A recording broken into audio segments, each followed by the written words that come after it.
Hello comrades, it's January 2025 and finally Donald John Trump has taken the oath in White House and become the president for second time in United States of America. The world news has been dominated by this one man, one story and even one question: how could he able to make it? Even odds were not in his favor.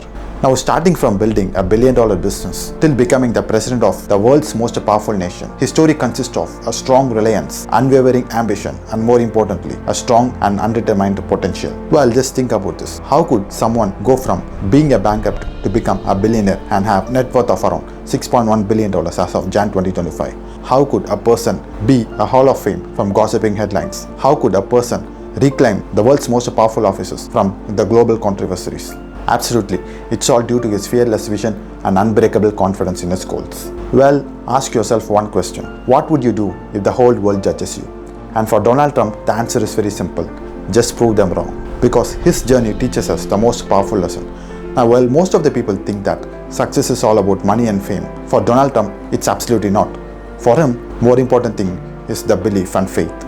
Believe in yourself, believe in your abilities, and more importantly, believe in your dreams in order to make it reality one day in your life. Now, no matter you love him or hate him, no matter which party you even support, it could be Democratic or it could be Republic or whatever, this is not a geopolitical case study. This is a motivation and inspiring story of one man who have a strong reliance, unbreakable confidence and has the maximum potential to make his dreams to come into reality. So this episode is really about how did Donald Trump's early life and career shaped his character and great will, and how did the bold decision making and his unwavering vision help him to become a billionaire and overcome bankruptcy. And number 3, how did his branding genius and marketing expertise help him to leverage his political career? And at last, what is the success and motivational story that we need to take from Trump's journey in order to move forward in a better way in this year 2025? So without wasting any time, let's dive in. Alright, let's understand Donald John Trump's early and personal life a bit. Now, time traveling to June 14, 1946. Here's where Donald John Trump entered the world at Jamaica Hospital in New York City, to a mother named Mary Trump and to a father named Frederick Trump. His mother was a Scottish immigrant and his father was a real estate developer. And alongside Donald Trump, there were 4 children for his family. Donald Trump has 2 elder sisters, 1 elder brother and 1 younger brother as well. Now, from a young age, Trump was not an ordinary child. He was energetic and often difficult to manage. He began to develop an early fascination with his father's real estate business. So his behavior eventually led his father Fred Trump to enroll him in a New York Military Academy, which is a private boarding school with strict regimen. It was here where, under the disciplined environment, young Donald Trump began to channel his energy into greater level of achievements, learning the value of structure and perseverance. Now, after completing his military school education, Trump pursued his higher education at Fordham University in 1964. However, his ambitions quickly led him to transfer to the prestigious Wharton School at University of Pennsylvania. And it was at Wharton where he sharpened his knowledge of business and economics, graduating with Bachelor's of Science degree in the year 1968. Now, from the disciplined halls of the military academy to the corridors of the Wharton, Donald Trump's formative years were filled with the lessons in ambition, reliance and a drive to excel, certain kind of qualities that has defined his journey from a businessman to become the world's most powerful leader. Now, his health and lifestyle has been determined by these 5 simple parameters. Let's see one by one. Alright, now coming to the first thing, it's a life of discipline. So he often credited his success to a disciplined lifestyle. Now, unlike many of his peers, he claims that he has never touched alcohol or even smoked cigarettes or used drugs. It's a particular decision that has been influenced by his tragic death of his older brother who struggled with alcoholism. Next is minimal sleep and maximum focus. He's already known for his relentless work ethics. He continues to operate for just 4 to 5 hours of sleep each night. So his ability to function with such little rest has become the hallmark of his persona, which is reflecting his belief in maximizing every moment of the day. Next is golf as his go-to exercise. He has long described golf as his primary form of exercise. However, he rarely walks the course, preferring to ride in the golf cart, blending leisure with activity in a way that suits his style. Next is a unique perspective on fitness. Now, unlike conventional wisdom that promotes exercise for health, Trump views physical exertion as a counterproductive, because he believes that the human body functions like a battery with a finite amount of energy and exercising only depletes it unnecessarily. And next is the bold health climb. Now, in the year 2016, when Donald Trump began his first presidential campaign, his longtime personal physician, who is none other than Harold Bernstein, released a statement declaring that Trump would be the healthiest individual ever elected to the presidency. While the claims sparked the debate, it underscored the Trump's confidence in his overall vitality and well-being. Alright, if this is very clear to you, let's dive into his business career. Now, his real estate legacy began in 1968, where he joined his father's company, Trump Management, which focused on middle-class rental housing in New York City's outer border. However, the company faced a severe scrutiny on its racially segregated policies. Now, in the year 1971, his father Frederick Trump has named Donald as the president of Trump Management. So, Donald Trump rebranded the company as the Trump Organization, laying the foundation for his ambitions to expand beyond his father's legacy. Alright. Now, in the year 1978, he started to venture into Manhattan, where he made headlines with his first Manhattan project, which is the ambitious renovation of the Commodore Hotel near the Grand Central Terminal. Now, this particular venture has marked his transition from outer border developments to high-profile city projects. Then in 1984, Donald Trump launched the Harrah's Trump Plaza, which is a hotel and a casino in Atlantic City, with a financial and managerial support from the Holiday Corporation. Now, this company started to struggle with profitability. However, Donald Trump bought out Holiday's stake for $70 million in 1986. The following year, once again, Trump acquired the unopened Atlantic City Hilton Hotel, remaining it as a Trump castle, showcasing his relentless drive to dominate the casino market. And in the year 1985, Trump purchased the historic Mar-a-Lago estate in Palm Beach, Florida. A decade later, in the year 1995, he transformed the same real estate into a private club along with exclusive initiation fees and annual dues. And once again in 2019, he declared this Mar-a-Lago estate as his primary residence, retaining a private wing for his use. And from the year 1999, the global Gulf, the Trump's organization has expanded into a world of golf, building and acquiring the courses globally. Today, it owns around 14 golf courses and manages another 3 under Trump's brand, catering to the elite empire. Alright, if this is very clear to you, let's see how his media career started, how he had gone from books to screens of the world. Now, once again, in the year 1987, Donald Trump's first book, The Art of Deal, became a cultural phenomenon and a New York Times bestseller. Although this book has been written by Tony Schwartz, this particular book cemented Trump's image as a symbol of success and entrepreneurship. And once again, from the year 1985 to 2001, he frequently appeared in films and televisions, making cameos which enhanced his media persona. Here's where, starting in the 1990s, Trump was a recurring guest on The Howard Stern Show, where he appeared 24 times. And from the year 2004 to 2008, he hosted Trumped, a short-form talk radio program where he shared his opinions on various topics. And once again, Fox and Friends contributed, which took place between 2011 and 2015, where he became the guest commentator of Fox and Friends, where his insights on business and politics reached a national audience. Through his ventures in real estate, entertainment, and media, Donald Trump built a reputation as a bold, controversial, and relentless figure, cementing his status as one of the most recognized names in this world. And from the year 1987, he began his political career, and he started to have early political inspirations and aspirations. Now let's look at one by one. Now, between the year 1987 and 2012, a shifting political identity took place in Trump's life. His affiliations evolved over years and years, reflecting his complex and pragmatic approach to politics. In 1987, he registered as a Republican, and once again, in 1999, he joined the Independent Party, the New York affiliate of the Reform Party. And once again in 2001, he identified as a Democrat. And by the year 2009, he once again returned to Republican Party, only to become affiliated in 2011. And in 2012, he once again embraced the Republican Party, solidifying his path to national leadership. And between the year 2017 and 2021, he became the 45th president of the US. So his first term as president began in 2017, where he served as the 45th leader of the United States. His tenure was marked by the bold policies, economic growth, and more importantly, the significant controversies which have polarized the public opinion. And finally, last year in the presidential election 2024, he had a historical comeback. In a dramatic return to politics, he secured a decisive victory in the year 2024 presidential election as a Republican nominee. This particular achievement has positioned him as a figure of reliance and determination. And by January 2025, the inauguration finally took place in the White House, and Donald Trump has become the 47th President of the United States of America, solidifying his legacy as a political powerhouse and the ultimate comeback king. Alright, if this is very clear to you, let's see how did his bold decision making and importance of vision help him to become a billionaire and overcome bankruptcy and have a net worth of around $6.1 billion by 2025. Now, first thing, he used risk as a vehicle for growth.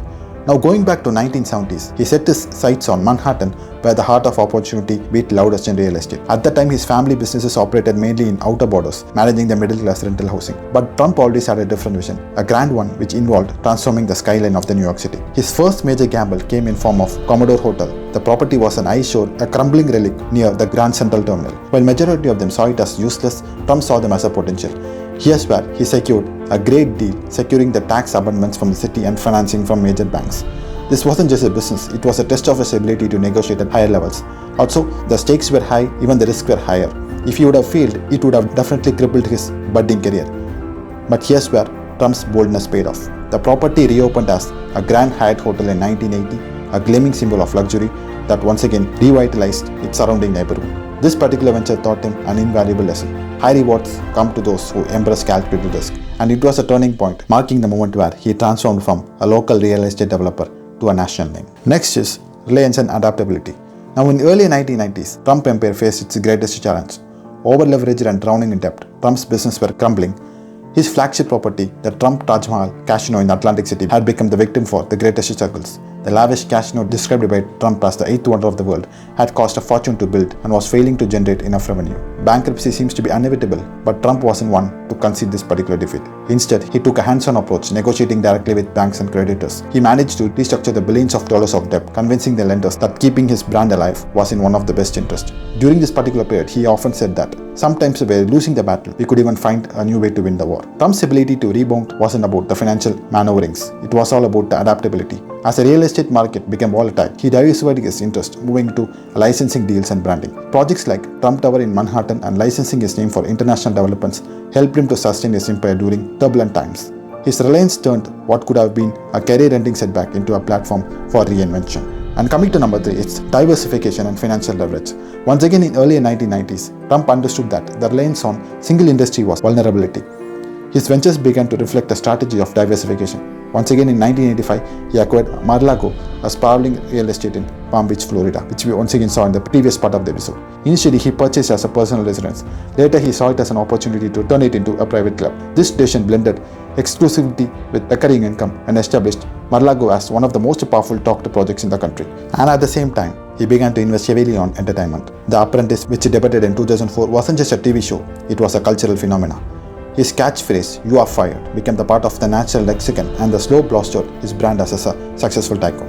This diversification into media solidified his public image and opened the doors for further opportunities. Trump also leveraged financial tools to fuel his projects. While critics often pointed to his use of debt as risky, Trump viewed it as a necessary instrument for achieving large-scale success. Now here's where we need to understand one thing.